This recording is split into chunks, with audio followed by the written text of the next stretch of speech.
আসসালামু আলাইকুম এভরিওয়ান, কেমন আছেন সবাই? Welcome to master topic discussion class from matrix point. আমি ডক্টর সালমা, আপনাদের সাথে কয়েকবারই দেখা হয়েছে। আজকে একটু আর্লি চলে আসলাম। আমার একটু পার্সোনাল প্রবলেম থাকার কারণে 9:30 ক্লাসটি একটু 8টায় নিয়ে নিলাম। পরে আশা করি লাইভটা সবাই দেখে নেবেন। আর আপনাদের পরীক্ষার আর একটু দেরি নাই, পড়তে একই কথা বলি, আপনাদেরকে অনেক পড়তে হবে, অনেক রিভিশন দিতে হবে এবং এফসিপিএস পার্ট অনেক ক্ষেত্রে আসলে আমাদের দত্তের কোনো বিকল্প নাই। দত্ত ছাড়া আসলে পাশ করা টাফ। কোশ্চিন ডিরেক্ট দত্ত থেকেই হয়, বেসিক থেকেও হবে আমাদের কোশ্চিন। আর ক্লিনিক্যাল পার্টের যত কোশ্চিন আসবে এবং ক্লিনিক্যাল বলেন এমসিকিউ এসবি এর যে নন ক্লিনিক্যাল স্টেমও যদি কোনোটা আসে সেটা সবই আমাদের দত্ত বেসড আসে সবসময়। আর এর জন্য ম্যাট্রিক্স পয়েন্ট আপনাদের জন্য আয়োজন করেছে ডিরেক্ট দত্ত বুক মার্কিং। আমরা হচ্ছে যেই চ্যাপ্টারটা পড়াবো ওটা থেকে আপনাদেরকে সবসময় মার্কিং করে দেবো, যে SBA MCQ nice to know সবসময় আপনাদেরকে বলে দেওয়া হবে আর কি। এভাবে ক্লাস নেওয়া হয় ম্যাট্রিক্সে, যাতে দত্তের সাথে সবাই পরিচিত হয়, কারণ দত্ত বইটা আমাদের সবারই লাগবে। আজ হোক কাল হোক, আপনি যখন আলহামদুলিল্লাহ পোস্ট গ্রাজুয়েশনে চান্স পেয়ে যাবেন, যে কোনো পোস্ট গ্রাজুয়েশনের জন্য আমাদের দত্তটা লাগে, পরেও পড়তে হবে। তো এখনই যদি আপনি দত্তের সাথে পরিচিত হয়ে যান তাহলে পরের পড়াগুলো আসলে খুব ইজি হয়ে যাবে আপনাদের জন্য। আর ম্যাডামরা আসলে মেন বই পছন্দ করেন, আর জেফকটও পড়তে হয়। জেফকটও কিছু কিছু চ্যাপ্টার অবশ্যই পড়া লাগে, সেগুলো আপনাদেরকে আমরা ক্লাসে বলে দিই যে কোন কোন চ্যাপ্টারের সাথে দত্তটা পড়া, জেফকটটা দত্তের সাথে মিলিয়ে পড়তে হবে আপনাদেরকে। তো আজকে আপনাদের সাথে খুব ছোট একটা টপিকস আলোচনা করব, সেটা হচ্ছে এসএলই। এসএলই আছে আমাদের অবস দত্তের 10th এডিশনের 20 নাম্বার চ্যাপ্টারের 280 পেজে। হ্যাঁ, ওখান থেকে লেখা আছে ছোট ছোট অনেক, কিন্তু এসএলইর কথাগুলো খুব ইম্পর্টেন্ট। এর আগে আপনাদেরকে এর আগেও বলেছি যে মেডিকেল ডিসঅর্ডার ইন প্রেগনেন্সির যেগুলো আছে সেগুলোর কোনগুলো আসলে লাগে বেশি। এখান থেকে মানে কি পড়বেন, যেমন SLE, thyroid disorder, diabetes, anaemia, তারপরে ভাইরাল ডিজিজগুলো, এইগুলা মেনলি লাগে যে প্রেগনেন্সিতে কত পার্সেন্ট হয়, প্রেগনেন্সিতে এইগুলা কখন বেশি ফ্লেয়ার আপ হয়, প্রেগনেন্সিতে ডেথ, প্রেগনেন্সি ম্যাটারনাল যে ডেথটা হবে এই ডিজিজের কারণে, এটা কোন ট্রাইমাস্টারে বেশি হবে, মানে কখন বেশি হবে, first half second half, third half, first half second হাফে, নাকি হচ্ছে আপনার লাস্ট ট্রাইমাস্টার হবে, নাকি পিরিয়ড হবে, এইভাবে কোশ্চেনগুলো আসে। তো আপনাকে আসলে আগে বুঝতে হবে যে কোশ্চেনগুলো কিভাবে আসে। বই তো সবার কাছে আছে, আমরা বই সবাই পড়তে পারি, কিন্তু আসলে কোশ্চেনগুলো কিভাবে আসবে এটা আপনাকে পড়ে যেতে হবে।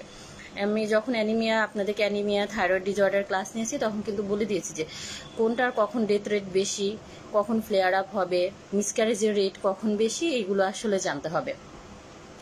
তো এসএলই হচ্ছে সিস্টেমিক লুপাস ইরিথ্রোমেটোসাস, যেটা এটা থেকে কোশ্চিন আসে কম, মানে এটার পড়াই খুব কম, কিন্তু কোশ্চিন আসলে কিন্তু এটা খুব টাফ হয়ে যায়, কারণ সচরাচর তো এসএলই পেশেন্ট আমরা ইন্টার্নি বলেন আর ওয়ার্ডে যখন কাজ করেছি তখন কিন্তু এভাবে আমরা হচ্ছে পাই নাই এসএলইর পেশেন্ট। এই জন্য এসএলইটা একটু দেখে যেতে হবে। আমি যে কটা লাইন বলবো দত্ত থেকে এটুকু পড়ে গেলে আপনারা ইনশাল্লাহ পারবেন। তারপরে প্রথমে পুরোটা এসএলই আপনি একবার রিডিং দিবেন, খুবই ছোট, আপনার এই রিডিং দিতে আপনার মনে হয় 5 থেকে 7 মিনিট লাগবে। পুরো এসএলইটা আপনি একবার রিডিং দিবেন, তারপরে মেইন যেগুলো আমি বলবো ওইগুলো শুধু বোল্ড করে রাখেন।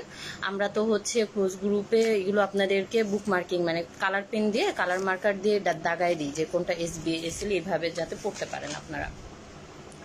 দত্ত থেকে পড়বেন এবং দত্তের পাশে একটা শীট লাগায় রাখবেন যে আপনি যে পড়ছেন এটা যাতে আপনি, কারণ পরীক্ষার সময় বারবার বলে আপনারা, পরীক্ষার সময় দত্ত একটু রিভিশন দেওয়া কষ্ট। এরকম যখন দেখাই দিই, হ্যাঁ, এরকম যখন এসএলইটা পড়বেন, এই যে এটা হচ্ছে এসএলই, এখানে আপনি জাস্ট ছোট একটা পেজ লাগে, আপনি এসএলই থেকে যা পড়েছেন সব এখানে পয়েন্ট আকারে লিখে দিলেন। তাহলে পরীক্ষার সময় এটা যখন আপনি রিভিশন দিবেন, এটা আপনার জন্য খুব ইজি হবে, খুব প্যালাটেবল হবে আপনার পড়ার জন্য। এটা মানে এটা শুধু আপনার সুবিধার জন্যই। আচ্ছা, এখন এসএলই তো একটা হচ্ছে সিরিয়াস অটোইমিউন ডিজিজ, এটা কিন্তু যদি হয় তাহলে এটা খারাপ। এটা হচ্ছে অটোইমিউন ডিজিজ, মানে কি এটার এগেনস্টে আমাদের অটো অ্যান্টিবডি যখন বডিতে ফর্ম হয় তখন হচ্ছে এসএলইটা হয়। এটা কোন জায়গার এগেনস্টে অ্যান্টিবডিটা ফর্ম হয়? এই অ্যান্টিবডিটা আপনার ফর্ম হয় হচ্ছে মাল্টি সিস্টেমের এগেনস্টে আপনার অ্যান্টিবডি ফর্ম হলে এটা এই জন্য এটাকে অটোইমিউন ডিজিজ বলে। এখন মাল্টি সিস্টেম কোথায়, এই 6টা নাম থেকে কিন্তু কোশ্চেন আসে যে এসএলই কোথায় কোথায় হয়, মানে অটো অ্যান্টিবডিজ কোন কোন জায়গার এগেনস্টে ফর্ম হয়। এখানে 6টা নাম হচ্ছে দত্ততে দেওয়া আছে, যেমন skin, Joints, kidney, lungs, liver, nervous system এবং আদার অর্গানও দেওয়া আছে। আদার্স অর্গান দিয়েও এটাও মুখস্থ করে রাখবেন। আর প্রথমের যে 6টার নাম আপনার যা পছন্দ, যেরকম মিনোমিক্স দিয়ে পছন্দ সেরকম দিয়ে আপনি মনে রাখবেন এই 6টা জায়গা। আর এটা হচ্ছে ফিমেলদের কমনলি হয়, যেহেতু এটা এসএলই ফিমেলের ডিজিজ, তারপরও মেলেদেরও হতে পারে, কিন্তু 10 times more common in female. পরীক্ষার হলে আসলে দেখবেন যে আপনি এটাতে কনফিউজ হয়ে গেছেন। আমরা জানি যে এসএলই ফিমেলদের হয়, তারপরেও কষ্ট হয়ে যায় পরীক্ষার সময় দিতে। হ্যাঁ, পরীক্ষার সময় আসলে সিম্প্যাথেটিক অ্যাক্টিভিটি এত কাজ করে আপুরা। তো পরীক্ষার আগে আপনারা যখন পরীক্ষার হলে যাবেন, সবাই 15 মিনিট আগে ঢুকে যাওয়ার চেষ্টা করবেন। ওই নিচে দাঁড়িয়ে সারাক্ষণ রিভিশন দিতে থাকলে আসলে এটা এত কাজে দেয় না। যা পড়েছেন তো পড়েছেনই, 10 মিনিট 15 মিনিট আগে কি পড়বেন। আপনারা সবাই 15 মিনিট আগে হলে ঢুকে যাবেন, গিয়ে তখন তো খাতা দিয়ে দেয়, খাতা দিয়ে গেলে আপনারা হচ্ছে গোল্লাগুলো সব ভরাট করবেন সুন্দর করে। অনেকে দেখবেন যে তাড়াহুড়া করে ভুল করে ফেলে, ম্যাডামরা তখন চিল্লাচিল্লি করে। তো এইসব সব মিলে দেখা যায় আপনার সিম্প্যাথেটিক অ্যাক্টিভিটি অনেক বেড়ে যায়। সিম্প্যাথেটিক অ্যাক্টিভিটি বেড়ে গেলে পুরো কাজ মানে মাথায় এত কাজ করে না, তখন আনসার দিতে কষ্ট হয়ে যায়। এমনিতেই যে কঠিন, এত পড়া পড়ে গেছেন। 15 মিনিট আগে যাবেন, সবাই খুব মাথা ঠান্ডা করে বসবেন, গোল্লাগুলো ভরাট করে আল্লাহকে ডাকতে থাকবেন। যে যা সৃষ্টিকর্তাকে খুব ভালো করে ডাকবেন, যেন মানে জোরে জোরে একটু ব্রিদিংটা ঠিক করে নেবেন, একটু লম্বা লম্বা ব্রিদিং নেবেন, যাতে আপনার সিম্প্যাথেটিক অ্যাক্টিভিটিটা আরও একটু কুল হয়। 15 মিনিট আগে ঢুকবেনই আপুরা, তা না হলে আপনার সিম্প্যাথেটিক অ্যাক্টিভিটি নর্মাল হবে না। না হলে আর সিম্প্যাথেটিক অ্যাক্টিভিটি নর্মাল না হলে আপনি কোশ্চিন দাগাতে পারবেন না, আপনার জন্য কষ্ট হয়ে যাবে। পরীক্ষায় ঢুকবেন, সিম্প্যাথেটিক অ্যাক্টিভিটি নর্মাল হলে আপনার জন্য পড়াটা খুব। ওয়ালাইকুম আসসালাম আপু।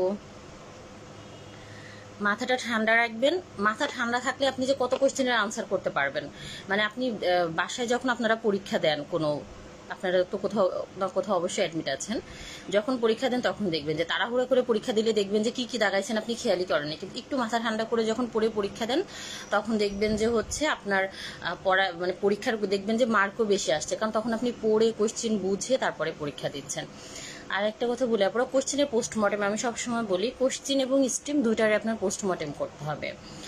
আপনারা কোশ্চেনের নিচেও দাগ দিবেন, কোশ্চেনের প্রত্যেকটা লাইনের নিচে নিচে দাগ দিবেন। যেমন এ প্রাইমি 32 উইকস, এটা যদি দেয় যে আউটডোরে আসছে নাকি ইমার্জেন্সিতে আসছে, এটাও একটা প্রশ্ন। আউটডোরে আসে যদি, বা সে যদি ওয়ার্ডে চলে আসে বা ইমার্জেন্সিতে আসছে, তাহলে আপনি ডিরেক্টলি বুঝে ফেলবেন সে কি ইমার্জেন্সি পেশেন্ট নাকি নর্মাল পেশেন্ট। সে প্রাইমি একটা ক্লু, তার কত উইকস প্রেগনেন্সি এটা একটা ক্লু। কোশ্চেনের নিচে নিচে পেন্সিল দিয়ে একদম ছোট ছোট করে দাগ দিবেন। দেন হচ্ছে আপনি স্টেটমেন্ট যখন পড়বেন, স্টেটমেন্ট নিচে নিচে দাগ দিবেন। পার্ট 1-এ টাইম পাওয়া যায়, কোনো সমস্যা নেই যে আপনার টাইম চলে যাবে, দাগ দিলে কিছু হবে না। আপনি তারপরে 5টা স্ট্রিম দাগানোর পরে হচ্ছে মুছে ফেলবেন সাথে সাথে। আবার কোশ্চেন দাগালে কিন্তু আবার স্যার ম্যাডামরা মাইন্ড করে, এটা অনেক সময় এক্সপেল করে দেয়নি এই পর্যন্ত কাউকে, কিন্তু এটা রুলস আর কি বিসিপিএস এর। আপনি ছোট ছোট করে দাগ দিবেন। মানে আপনি যদি কোশ্চেন আর স্ট্রিমের পোস্টমর্টেম করতে পারতেন, বিশ্বাস করেন আপনি ওখান থেকে প্রায় 5 থেকে 7 মার্ক আপনি বেশি পাবেন, যদি খুব মনোযোগ দিয়ে কোশ্চেনগুলো পড়েন তাহলে আর কি। কোশ্চেনের পোস্টমর্টেম করবেন, স্ট্রিমের পোস্টমর্টেম করবেন, দাগাবেন। না পারলেও যেগুলো পারবেন না সেগুলো একটু রেখে দিবেন, রেখে দিয়ে সব যখন দাগানো হয়ে যাবে ওগুলো লাস্টে আপনি একদম টাইম নিয়ে ভালো করে পড়ে দাগাবেন।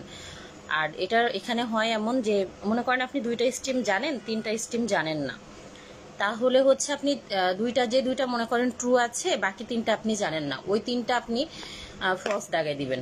সেটা আপনার উপর ডিপেন্ড করবে, একদম ব্লাইন্ডলি যে আপনি ফলস দাগাই দিবেন এমন না। অথবা আপনি 5টা ট্রু 5টা ফলস, যদি আপনি খুব শিওর হন যে এই 2টা ট্রু আমি জানি, তাহলে আপনি বাকি 3টা ফলস দাগাবেন। কিন্তু যদি মনে হয় যে আপনি 5টা স্ট্রিমের একটাও জানেন না, বা আপনি আপসা জানেন, আপনার 50% মনে হচ্ছে, হলেও হতে পারে না হলেও হতে পারে, তখন হচ্ছে আপনি 5টাই ট্রু অথবা 5টাই ফলস দাগাবেন, তাহলে এখান থেকে মার্কস বেশি ক্যারি করে। আর এসবি এর ক্ষেত্রে আপু যেটা বলবো সেটা হচ্ছে প্রথমে আপনার যেটা মনে হবে করে ওটাই দাগাবেন।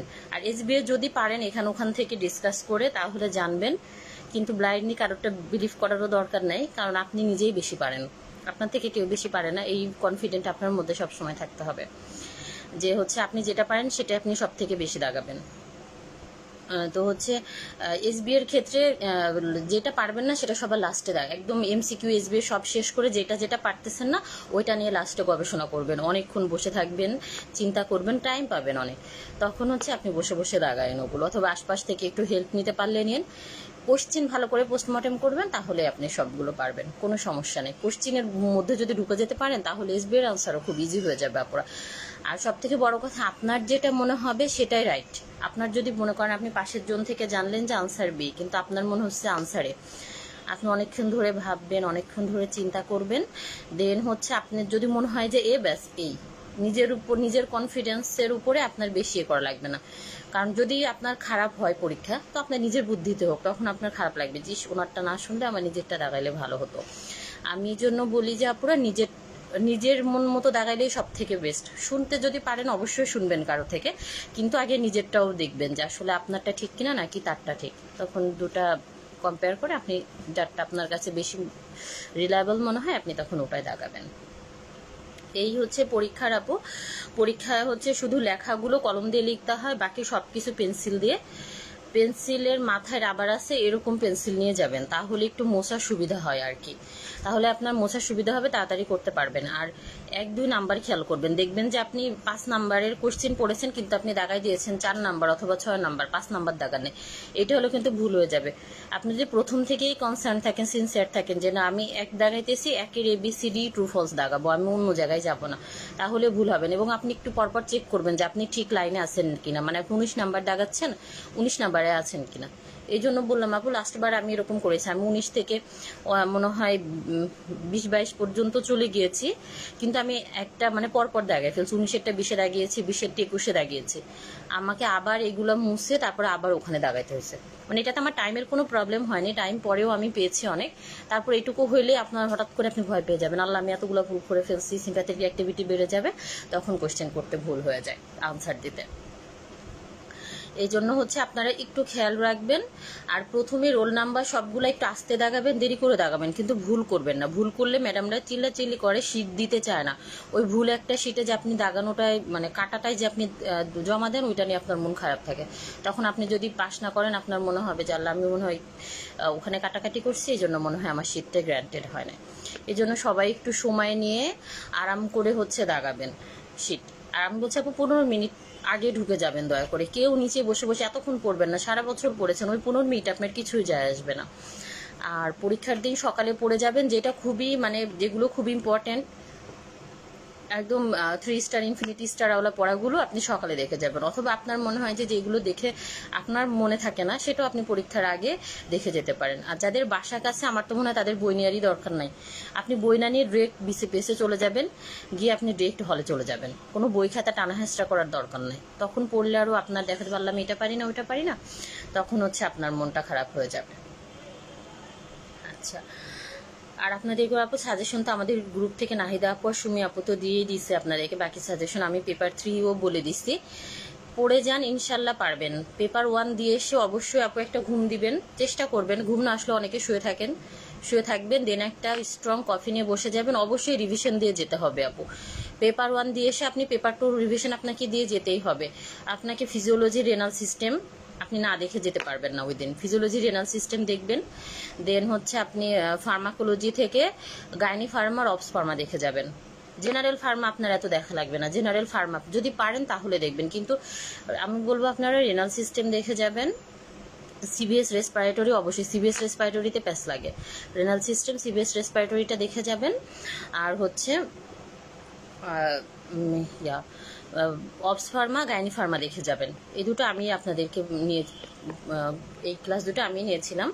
অবস ফার্মা গাইনি ফার্মা দেখবেন, আর হচ্ছে গাইনি দত্ত থেকে আর অবস দত্ত থেকে যেগুলো চ্যাপ্টার দেওয়া আছে, মেনলি তো ফিজিওলজির চ্যাপ্টার আপনার মেনলি গাইনি দত্ততেও আছে, গাইনি দত্ততেই বেশি, যেমন মেনস্ট্রুয়েশন, মেনোপজ, পিউবারিটি, দেন হচ্ছে ওখান থেকে আপনার অবস থেকে ফিজিওলজিক্যাল চেঞ্জেস, গাইনি থেকে নিউরোএন্ডোক্রাইনোলজিন রিপ্রোডাকশন, এন্ডোক্রাইনোলজিন প্রেগনেন্সি, এগুলো সব দেখে যাবেন আপনার। এই চ্যাপ্টারগুলো থেকেই কোশ্চেন আসবে, আমি বললাম ফিজিওলজির যত কোশ্চেন, এন্ডোক্রাইন ফিজিওলজি পুরো আসবে আপনার অবস থেকে দত্ত থেকে, মানে কোনো স্ট্রিম আসবে ওটা আপনার দত্ত বেসড হবে, ওখান থেকে আপনাকে সবগুলো দাগাতে হবে। এগুলো আপনি অবশ্যই দেখে যাবেন, দেন হচ্ছে যদি টাইম পান বাকি সব কিছু দেখবেন, দেখে গেলে দেখবেন যে একদিনের রিভিশনটা কত কাজে লাগে আপনাদের।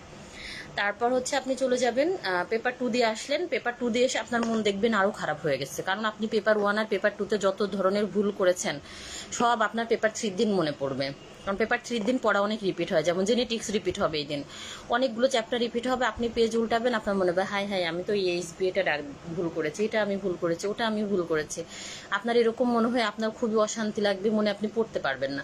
কিন্তু এরকম করা যাবে না, ভুল হয়েছে হয়েছে এটা কারোর সাথে বলবেনও না, যা রিডিং পার্টনার অথবা আপনার যে পার্টনার আছে তাকে বলবেনও না যে আপনি ভুল করেছেন। কেউ যদি বলে আপনি চুপচাপ শুনে থাকবেন, আপনারটা বলে কাউকে তারও মন খারাপ করাবেন না, আপনি নিজেও মন খারাপ করবেন না। আমি আর হচ্ছে আমার রিডিং পার্টনার আপু, আমরা হচ্ছে মানে একসাথে আমরা একবার সাথেই পরীক্ষা দিয়েছি। তো আমি আর আপু এসে কেউ কাউকে কিছু বলি নাই যে আমাদের এটা ভুল হয়েছে ওটা ভুল হয়েছে, আপু এটা পারি নাই, আপু আমাকে বলে নাই যে এটা পারি নাই ওটা পারি নাই। আমরা পেপার 3 দিয়ে বাসায় এসে তারপরে আমরা দুজন একটু মিলিয়েছি যে আপু এটা কি ছিল, আপু আমাকে বলতেছে ওইটা কি ছিল। অনেকগুলো দুজন ভুল করেছে, আপুর আর আমার কোনো আনসার মিলে না যে কয়টা আমরা বলেছি। আবার আমি 2-1টা আপুকে বলেছি যে ঠিক আছে আপু আপু এটাই দিয়েছি, কিন্তু আপুর সাথে আসলে মিলে না, আপু আমার সাথে এমন করেছে। পরে যখন রেজাল্ট দিছে তারপরে আবার আমরা পুরো ডিসকাস করছি, ঠিক আছে আপু এটা দিছিলাম ওটা এটা দিছিলাম, কিন্তু বিশেষ করেন আমার আপুর আনসারও 2-1টা মিলে নাই, কিন্তু আমার আর আপুর দুজনেরই কিন্তু চান্স হয়ে গেছে। এটাই রিয়ালিটি আপুরা, যে আপনার যদি মনে হয় যে আপনার 2-1টা মিলে না এটা কোনো ব্যাপার না, কিন্তু হচ্ছে আপনার দেখবেন যে চান্স হয়ে যাবে ইনশাল্লাহ। আপনার খুব কনফিডেন্স থাকতে হবে কোশ্চিন নিয়ে, যে হ্যাঁ আমি সব কোশ্চিন বুঝছি। বিসিএপিএস এর স্যাররা বলে যে কোশ্চিন বোঝাও একটা পরীক্ষা, এফসিপিএস এর কোশ্চিন বোঝাটাও একটা পরীক্ষা, মানে আপনি যে কোশ্চিন বুঝেছেন এটাও একটা পরীক্ষা। তো পেপার 3 দিয়ে আসবে, পেপার 2 দিয়ে এসে পেপার 3 রিভিশন দিবেন। পেপার 3 তে আপনি অবশ্যই একটু সিস্টেমিক ব্যাকটেরিওলজি, একটু সিস্টেমিক ভাইরোলজিটা সরি আপনারা জেনারেল ব্যাকটেরিওলজি, জেনারেল ভাইরোলজিটা একটু দেখে যাবেন, সাথে ইমিউনোলজিটা মাস্ট দেখবেন। আর অবস দত্তের 20 নাম্বার চ্যাপ্টার, 20 নাম্বার চ্যাপ্টারটা জাস্ট উল্টাবেন, এই যে ছোট ছোট চিরকুট বানিয়ে রাখবেন যে ওটা একবার করে দেখবেন 20 নাম্বার চ্যাপ্টার থেকে। আর গায়ানী দত্তের 18 থেকে 24 পর্যন্ত, 18, 19, 20 না দেখতে পারলেও আপনি হচ্ছে 22, 23, 24 এটা অবশ্যই দেখে যাবেন গায়ানী দত্তের, হ্যাঁ 22, 23, 24 আপনি জাস্ট এইগুলা দেখে পেপার 3 পরীক্ষা দিতে চলে যাবেন, ইনশাল্লাহ আপনার কোনো সমস্যা হবে না, আপনি সবকিছুর আনসার দিতে পারবেন। আচ্ছা আপুরা, আর দেন এক্সামের আগে মনে হয় আপনাদের সাথে আর দেখা হবে না, ইনশাল্লাহ খুব ভালো হবে, সবাই ভালো করে পড়ে যাবেন। আর আল্লাহর কাছে চাইতে থাকেন, সব আল্লাহর ইচ্ছা, মানে কোনো বাকিটা আল্লাহর ইচ্ছা না যে আপনি পড়বেন বাকিটা আল্লাহর ইচ্ছা, এরকম না কথাটা হচ্ছে পুরোটাই আল্লাহর ইচ্ছা। আপনার কখন কোনটা লাগবে আল্লাহ আমাদের জন্য, আল্লাহর প্ল্যানই আমাদের জন্য সর্বোত্তম, এটাকে মেনে নিয়ে আপনি পরীক্ষার হলে চলে যাবেন, ইনশাল্লাহ কোনো সমস্যা হবে না। আর সবাই তাহাজ্জুদ পড়েন, পারলে পরীক্ষা দিন সকালবেলা সবাই 2 রাকাত নফল নামাজ পড়ে দেন পরীক্ষার হলে চলে যাবেন। বাসা থেকে রেডি হয়ে উজু করে রেডি হবেন, রেডি হয়ে নামাজ পড়ে নামাজ 2 রাকাত নফল নামাজ পড়ে আল্লাহর কাছে দোয়া করে চলে যাবেন। আল্লাহকে এইভাবে দোয়া করতে হবে না যে আল্লাহ আমাকে পাশ করাই দেন, আমার লাগবে, এরকম না পুরা বলবেন যে আল্লাহ এই পাশ করার মধ্যে যদি আমার কোনো ভালো কোনো কিছু হয়, আমার জন্য উত্তম কিছু থাকে, তাহলে আল্লাহ আপনি আমাকে পাশ করাই দেন। দেখবেন যে আল্লাহ আপনার যদি লাগে আল্লাহ আপনাকে অবশ্যই পাশ করাই দেবে ইনশাল্লাহ। আর আপনারা পরীক্ষা নিয়ে কোনো কোশ্চেন থাকলে সবাই কমেন্টে করেন। আচ্ছা, অনেকে শুনতেছেন, আপনারা টেনশনের কোনো কারণ নেই, আপনারা সবাই পারবেন, সবাই পড়েছেন।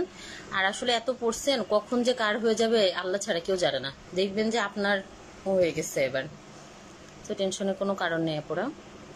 আচ্ছা আপু, এবার এসএলইতে চলে আসি আমরা। এসএলইতে হচ্ছে ইফেক্টস অফ, আচ্ছা আমরা তো পড়লাম যে এসএলইতে 10 টাইমস মোর হয়, ফিমেলে বেশি হয়, 10 টাইমস মোর দ্যান মেল, হ্যাঁ। আর এটা ফার্স্ট ডায়াগনোজড হয় প্রেগনেন্সিতে, ইউজুয়ালি ডায়াগনোজড হয় কত পার্সেন্ট কেসে, 10 to 30% কেসে, এই পার্সেন্টেজটা পড়ে যাবেন যে প্রেগনেন্সিতে এটা ফার্স্ট ডায়াগনোজড হয় 10 to 30% কেসে এটা আছে। Then effects of pregnancy on SLE আর effects of SLE on pregnancy. Effects of pregnancy on SLE, pregnancy SLE কে কি করে, আপনি প্রেগনেন্ট হয়েছেন, এখন আপনার এসএলই আছে, তাহলে এই প্রেগনেন্সি এসএলই কে কি করবে, এটা কি করতে পারে আপনার, এটা লং টার্ম আনএফেক্টেড থাকতে পারে অথবা ফ্লেয়ার আপ হতে পারে। এই ফ্লেয়ার আপ দিয়ে আপনারা কোশ্চেন আসবে, এটাকে মার্কিং করে দেখেন, এটা চিরকুটে লিখবেন। এটা হচ্ছে ফ্লেয়ার আপ কিভাবে হতে পারে, ফ্লেয়ার আপ হয় মোস্টলি ফার্স্ট হাফ, আপনার এটা ফার্স্ট হাফে এবং maximum in the puerperium, specially during first half and maximum in the puerperium, এই লাইনটা বোল্ড করেন।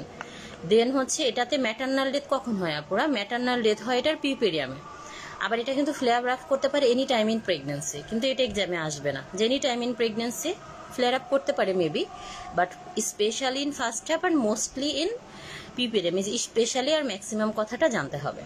দেন মেজরিটি অফ ম্যাটারনাল ডেথ কখন হয় পুরো পিপিএমে, এটাও বোল্ড করেন যে মেজরিটি অফ ম্যাটারনাল ডেথ হয় হচ্ছে আমাদের পিপিএমে। আচ্ছা, এই যে ম্যাটারনাল ডেথটা যে পিপিএমে হচ্ছে কেন হচ্ছে এটাও বোল্ড, এটা একদম মুখস্থ আপু, 3টা কজ মুখস্থ করে রাখতে হবে। Pulmonary haemorrhage, lupus pneumonitis and exacerbation of lupus nephritis. মানে কি, হেমোরেজ হবে, লুপাস নিউমোনিয়া হবে এবং লুপাস নেফ্রাইটিস হবে, এই 3টার কারণে তার ডেথ হবে। এই 3টাকে আপু বোল্ড করে ফেলেন, এই 3টা একেবারে মুখস্থ করে যাবেন যে কি কারণে এসএলইতে ডেথ হচ্ছে। Then effects of SLE on pregnancy. এখন আপনি প্রেগনেন্ট হয়েছেন, এসএলই এই প্রেগনেন্সিকে কি কি করতে পারে? এটার তো রিস্ক অফ লুপার র্যাশ, মানে এসএলইর যে ক্লিনিক্যাল ফিচার, এসএলই তো আমরা জানি যে ও কি লুপাস করে, যে বাটারফ্লাই র্যাশ করে, 2টা চিকে বাটারফ্লাই র্যাশ করে, দেন অ্যানিমিয়া, লিউকোপেনিয়া, থ্রোম্বোসাইটোপেনিয়া, মানে সে প্যানসাইটোপেনিয়া করে সবসময়, সে রেনাল ফেলিউর করতে পারে। এসএলইর কিডনি আর লাংস অনেক পছন্দ, এটা মনে রাখবেন, এসএলইর হচ্ছে কিডনি এবং লাংস অনেক পছন্দ। এবং এটাতে কি হয়, ফার্স্ট ট্রাইমাস্টার মিসক্যারেজ হয়, যেহেতু এটা বললাম আমরা কি হয়, ফার্স্ট হাফে ফ্লেয়ার আপ হয়, তার মানে ফার্স্ট হাফের মিসক্যারেজ বেশি করবে, সেকেন্ড হাফ মিসক্যারেজ নাটাই, কিন্তু এটাকে বোল্ড করে যে ফার্স্ট হাফ মিসক্যারেজ বেশি করবে এরা। লুপাস নেফ্রাইটিস করতে পারবে, ডিপ ভেইন থ্রোম্বোসিস করতে পারে। দেন হচ্ছে pregnancy induced hypertension, prematurity, IUGR, stillbirth, এগুলো সব পড়ে যাবে না পুরা। দেন হচ্ছে নিওনেটাল লুপাস সিনড্রোম করতে পারে। নিওনেটাল লুপাস সিনড্রোমের ক্রাইটেরিয়াগুলো আপুর অবশ্যই পড়ে যেতে হবে। নিওনেটাল লুপাস সিনড্রোমে কি কি করে আপু? অ্যানিমিয়া, লিউকোপেনিয়া, থ্রোম্বোসাইটোপেনিয়া এবং congenital heart block 1/3 কেজে। Congenital heart block করে হচ্ছে 1/3 কেজে। এই 4টা একদম মুখস্থ। নিওনেটাল লুপাস সিনড্রোম তাহলে আপু 4টা করে, anaemia, leucopenia, thrombocytopenia and congenital heart block করে। একটা যদি হেলদি ওম্যান, এরকম একটা কোশ্চেন আসতে পারে আপুরা, ক্লিনিক্যাল কোশ্চেন, যে একটা হেলদি ওম্যান ছিল, তার এখন ডেলিভারি হয়েছে, ডেলিভারি হওয়ার পর আপনি দেখলেন যে বাচ্চাটার কনজেনিটাল হার্ট ব্লক, তাহলে আপনি এখন এই পেশেন্টের কি কি ইনভেস্টিগেশন করবেন বা আপনি কি সাসপেক্ট করতেছেন? এখানে দিতে পারে যে congenital heart disease of the mother, SLE, then হচ্ছে প্রেগনেন্সি রিলেটেড হার্ট ফেলিউর বলতে পারে।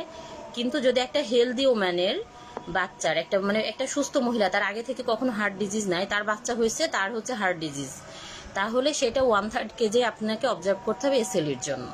এটা মাথায় রাখেন যে হেলদি ওম্যান বাচ্চার যদি হেলদি ওম্যানের যদি হার্ট ডিজিজের বাচ্চা হয়, তাহলে সেটা হবে হচ্ছে আপনার ম্যাক্সিমাম ক্ষেত্রে এসএলইকে আপনি সাসপেক্ট করবেন। এটাকেও বোল্ড করে রাখেন, এটা দত্তে আছে। এটা গেল। এটা কিভাবে হয়, এটা মানে নিওনেটাল লুপাস সিনড্রোমটা কিভাবে হয়? কারণ হচ্ছে যে লুপাস যে অ্যান্টিবডিজগুলো আছে, অ্যান্টিরো, অ্যান্টিলা, এগুলো হচ্ছে আপু প্লাসেন্টাকে ক্রস করে যায়, এই জন্য মায়ের থেকে বাচ্চাতে চলে যায়, এই জন্য হচ্ছে নিওনেটাল লুপাস সিনড্রোম হয়। কারা কারা আপু? এটা অ্যান্টিরো আর অ্যান্টিলাটার জন্য বাচ্চার কিন্তু কনজেনিটাল হার্ট ডিজিজ হয়। দেন চলে আসেন শেষ পড়া, এগুলোতে ইনভেস্টিগেশন একটু পড়বেন। ইনভেস্টিগেশনে 2টা জিনিস পড়বেন আপনারা। ইনভেস্টিগেশনে এখন 10th এডিশন একটা জিনিস অ্যাড করেছে, এটা একটু দেখে যেতে পারেন, ম্যাডামদের 10th এডিশন তো ম্যাডামদের মনে থাকবে এটা। 10th এডিশনে ইনভেস্টিগেশনের মধ্যে বলছে diagnostic criteria includes at least 4 of 7 clinical and laboratory criteria. মানে 17টা আপনার হচ্ছে ল্যাবরেটরি এবং ক্লিনিক্যাল ক্রাইটেরিয়া আছে, যার মধ্যে অ্যাটলিস্ট আপনার 4টা পজিটিভ হতে হবে, তাহলে হচ্ছে সেটা মানে আপনি এসএলই বলতে পারবেন। এটা 10th এডিশনে নতুন আসছে, হ্যাঁ, 280 পেজে আছে ইনভেস্টিগেশনের প্রথম লাইন, এটা একটু পড়ে যায়। দেন হচ্ছে এর 2টা টেস্ট করেন আপনি, হচ্ছে ডিএনএ আর হচ্ছে স্ক্রিনিং করে অ্যান্টি নিউক্লিয়ার অ্যান্টিবডি আর অ্যান্টি ডিএনএ অ্যান্টিবডি। যেটা অ্যান্টি নিউক্লিয়ার অ্যান্টিবডিটা স্ক্রিনিং টেস্ট মনে রাখবেন, আর অ্যান্টি ডিএনএ অ্যান্টিবডিটা হচ্ছে কনফার্মেটরি টেস্ট। কনফার্মেটরি আর স্ক্রিনিং কিভাবে মনে রাখবেন? সিডি, হ্যাঁ, কনফার্মেটরি সি আর ডিএনএ ডি মনে রাখবেন, সিডি ডিএনএ কনফার্মেটরি, আর অ্যান্টি নিউক্লিয়ার অ্যান্টিবডিটা হচ্ছে স্ক্রিনিং টেস্ট। এই 2টা লাইন লিখবেন। আর ট্রিটমেন্ট কি দেবেন? এসএলইর ট্রিটমেন্ট আসতে পারে যে একটা পেশেন্ট আপনার কাছে আসছে ফার্স্ট হাফ অফ প্রেগনেন্সিতে এসএলই নিয়ে, এখন আপনি তাকে কি কি দিবেন? ওখানে নাম থাকবে কি জানেন? Prednisolone, dexamethasone, hydroxychloroquine, low dose aspirin, এসব থাকবে। কিন্তু হচ্ছে এগুলো পাস থ্রু দিবেন, কিন্তু হাইড্রোক্সিক্লোরোকুইনের সাথে আপনার আলাদা যে অ্যান্টিরিউমেটিক ড্রাগগুলো আছে বা আপনার যে সাইটোটক্সিক ড্রাগগুলো আছে ওগুলোর নাম থাকবে। হাইড্রোক্সিক্লোরোকুইন কিন্তু প্রেগনেন্সিতে সেফ, এটাই জানতে চাবে ওরা আপনার কাছে, যে হাইড্রোক্সিক্লোরোকুইন থাকবে, কিন্তু আপনি তো ভাববেন যে হ্যাঁ হাইড্রোক্সিক্লোরোকুইন তো মনে হয় প্রেগনেন্সিতে সেফ না, আমি এটা দিতে পারবো না, আপনি সবার আগে এটাই ফলস দাগাবেন। প্রেডনিসোলোনা লো ডোজ অ্যাসপিরিন আপনি জানেন যে আপনি দিতে পারবেন, যে ঠিক আছে তার এসিলি তাকে আমি প্রেডনিসোলোনা লো ডোজ অ্যাসপিরিন দেবো, কিন্তু হাইড্রোক্সিক্লোরোকুইন সবার আগে আপনার ভুল হবে, কারণ আপনি মনে করবেন যে এটা প্রেগনেন্সিতে সেফ না। আপনি সবার আগে এটাকে ফার্স্ট দিবেন, কিন্তু আনসার আসলে এটাই, হাইড্রোক্সিক্লোরোকুইন কিন্তু প্রেগনেন্সিতে সেফ এবং হচ্ছে ফাউন্ড টু বি বেস্ট, বলতেছে এসএলির জন্য বেস্ট হচ্ছে হাইড্রোক্সিক্লোরোকুইন। তাহলে এটাকে আপনি বোল্ড করে ফেলেন যে হাইড্রোক্সিক্লোরোকুইন প্রেগনেন্সিতে সেফ। এটা আপনি ফার্মাতেও কোশ্চেন পাবেন, হাইড্রোক্সিক্লোরোকুইন প্রেগনেন্সিতে সেফ, এটা একটা ফার্মার কোশ্চেনের সাথে পড়ে ফেললেন। দেন ট্রিটমেন্ট তো দিলেন, ট্রিটমেন্ট দেওয়ার পরে দিতে পারে এমন একটা কোশ্চেন আসতে পারে কন্ট্রাসেপটিভে, পেপার 2তেও আসতে পারে, পেপার 3তেও আসতে পারে, যে একটা পেশেন্টের এনভিডি হয়েছে, এখন তার এসিলি ছিল, এখন সে হচ্ছে কন্ট্রাসেপশন নিতে চায়, তাকে আপনি কি কন্ট্রাসেপশন দিবেন? তখন থেকে না ওসিপি থাকবে, আইসিডি থাকবে, ইমপ্ল্যান্ট থাকবে, ইনজেকশন ডিএমপিএ থাকবে, এসব থাকবে। তখন আপনি কি দাগাবেন এখানে? আপনি দাগাবেন ওসিপি, কারণ এসএলির ক্ষেত্রে ওসিপি সেফ, আইসিডি আপনি দিতে পারবেন না এসএলির ক্ষেত্রে, মানে দেয়া যায় কিন্তু দিলে ইনফেকশন হয়, কারণ ওর তো হচ্ছে এসএলির ক্ষেত্রে তো সব জায়গায় অটো অ্যান্টিবডি ফর্ম হচ্ছে না, বারবার আপনার ইনফেকশন ইনফ্লামেশন হবে। আইসিডিটা আপনি এই জন্য অ্যাভয়েড করবেন। ব্যারিয়ার মেথডও ভালো, কিন্তু ব্যারিয়ার তো আবার 100% ইফেক্টিভ না কন্ট্রাসেপটিভ হিসেবে। যদি ওসিপি আর ব্যারিয়ার থাকে দুইটাই দাগাবেন, আর যদি এসবিএ হয় তাহলে আপনারা শুধু ওসিপি দাগাবেন। এটা গেল। দেন হচ্ছে প্রোজেস্ট্রেনও দিতে পারেন, মানে প্রোজেস্ট্রেন মানে যেটা প্রোজেস্ট্রন অনলি পিল, যেটা প্রথম 6 মাস ইউজ করা যায়, এটাও দিতে পারেন, শুধু তো 6 মাসের জন্য, 6 মাস পরে তো আপনাকে ওসিপি দিতে হবে। তাহলে এসিলির ক্ষেত্রে আপনারা ওসিপি সেফ, ব্যারিয়ার মেথডও ভালো, আর কিন্তু আইসিডিটা একটু অ্যাভয়েড করতে হয়, কারণ আইসিডিতে হচ্ছে ইনফেকশন হয়, এটার জন্য। এই যে আপু যে কয়টা কথা বলেছি এসিলির ক্ষেত্রে শুধু আপনি এইটুকুই পড়ে যাবেন, এইটুকু পড়ে গেলে এসিলির যে কোনো কোশ্চেন ক্লিনিক্যাল হোক এমসিকিউ ইনশাল্লাহ আপনারা আনসার করতে পারবেন। আচ্ছা, এসিলি থেকে আপনারা যদি কোনো কোশ্চেন থাকে তাহলে অবশ্যই কমেন্ট সেকশনে জানাবেন, আর আমি আপনাদেরকে এসিলি থেকে একটা কোশ্চেন দিব গ্রুপে। আজকে গ্রুপে একটা কোশ্চেন দিয়েছিলাম বেনিপোজ নিয়ে, অনেকে আনসার ভালো দিতে পারছেন, খুব ভালো, সবাই পড়ালেখা করতেছেন। যেখানে কোশ্চেন মানে দিবে, যে গ্রুপে হোক, আপনারা একটু আনসার দেওয়ার চেষ্টা করবেন, সেটা আপনার জন্য খুব ভালো হবে। আর পরীক্ষা দিতে যান ইনশাল্লাহ, পুরা মন খারাপের কিছু নাই, আল্লাহ যদি চান তাহলে আপনার ইনশাল্লাহ হয়ে যাবে। আর পড়তে থাকেন, খুব কষ্ট পড়তে, দেখবেন যে পরীক্ষার সময় আপনি অসুস্থ, আপনার বাসার কেউ অসুস্থ, আপনার বাসায় অনেক ঝামেলা, কোনো না কোনো কারণে আপনার পড়ার ব্যাঘাত ঘটবে। এটা মেয়েদের ক্ষেত্রে চিরচিরায়িত নিয়ম, আমাদের ইউনিভার্সাল রুলস হচ্ছে মেয়েদের পরীক্ষার আগে খুব কম মেয়ে আছে খুব শান্তিতে পরীক্ষা দিতে পারে। তখন আপনার জামাইয়ের সাথে আপনার রাগ বেশি হবে, আপনার বাচ্চাটা অসুস্থ হবে, কারণ তখন তো অলরেডি আপনার সিম্প্যাথেটিক অ্যাক্টিভিটিতে হাই থাকে, জামাই কিছু বলার আগে আপনার মেজাজ খারাপ হয়ে যায়, আলটিমেটলি জামাইয়ের সাথে আপনার ঝগড়া লেগে যায়। এই জন্য হচ্ছে দেখবেন যে অ্যাভয়েড করবেন, সবাইকে অ্যাভয়েড করবেন এক্সামের এই কয়দিন। জামাই কিছু বলতেছে না, বসে হটে পারে, এখান দিয়ে ঢুকে ওইখান দিয়ে বের করে দিবেন। বাচ্চাকে আপনি রাখেন অথবা বাসার কেউ রাখুক, খুব স্ট্রিক্ট রুল রাখবেন যাতে বাচ্চা অসুস্থ না হয়। আর যেহেতু ঈদ চলে আসতেছে আপনাদের পরীক্ষার আগে, ঈদ তো আপু অনেক আসবে জীবনে, তারপরে যদি ঈদের শপিং করতে মন চায় অনলাইন থেকে সবাই 2-1টা করে জামা কিনে ফেলেন, করে ঈদ করে ফেলেন, কোনো সমস্যা নেই। ঈদ তো করবেনই, জামা কাপড়ও কিনতে হবে, শপিং করতে হবে, শপিং না করলে তা আসলে মন ভালো থাকে না। শপিং করবেন তাহলে পরীক্ষা আরো ভালো লাগবে। 2-1টা জামা কিনে ফেলেন অনলাইন থেকে, যে পরীক্ষা দেখে ঈদ করবেন না, আসলে এরকম না। আচ্ছা ঠিক আছে আপুরা, সবাই খুব মাথা ঠান্ডা করে পরীক্ষা দেন, সবার জন্য অনেক অনেক দোয়া, আমার জন্য সবাই দোয়া করবেন। ভালো থাকবেন সবাই, আসসালামু আলাইকুম।